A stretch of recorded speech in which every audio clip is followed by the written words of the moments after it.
আজকে ভর্তা করবো কামরাঙ্গা। এই জন্য রাব্বিরে উঠাই দিলাম গাছে। কামরাঙ্গা ভর্তা করার জন্য রিক্সা দিয়ে গেলাম বাগানে।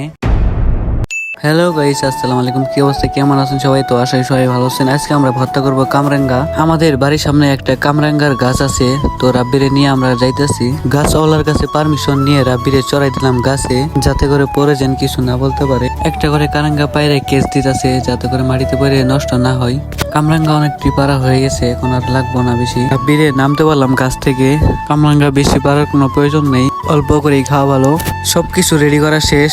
আমাদের বন্ধুর একটা রিক্সা আছে, ওই রিক্সা দিয়ে যাবো আমরা বাগানে। রিক্সা দিয়ে আমরা এসে বললাম কারেঙ্গার বোটা গুলো ফেলে দিতেছি, এখন পানি দিয়ে ধুয়ে নিতেছি, তারপর গোল গোল করে কারেঙ্গা কেটে নিতেছি। সবগুলো কাটা শেষ, এখন আমরা মিক্স করব। শর্ট মরিচ গুলো আমরা বিট লবণ দিয়ে গুঁড়া করতেছি। গুঁড়া করা শেষ, এখন আমরা মিক্স করে নিতেছি কামরাঙ্গার সাথে। মিক্স করার পর একটা টেস্ট করলাম কেমন লাগে। না আসলে অনেকটাই ভালো হয়েছে। আমি নেওয়ার পর সবাই খাইতেছি, যেমন ভাতিজা, এই যে বন্ধু রাব্বি। কেমন হয়েছে? সেই সাপ সেই স্বাদ, হ্যাঁ সেই সাপ সেই স্বাদ হয়েছে। আর ওরা খাইতেছে আর ফোন টিপতেছে। আর বন্ধুরা মিলে ভর্তা করে লাস্টে একটু পারাবারি হয়ে, এটা আপনারা সবাই জানেন। সেই ডাল এই যা সেই ডাল ভর্তার মধ্যে একটু ঝাল না থাকলে টেস্ট হয় না। তো গাইস, আজকের ভিডিওটি এই পর্যন্ত। আমরা খাইতে থাকি, আপনারা লাইক কমেন্ট শেয়ার করতে থাকেন আর নেক্সট ভিডিও অপেক্ষায় থাকবেন। আল্লাহ হাফেজ।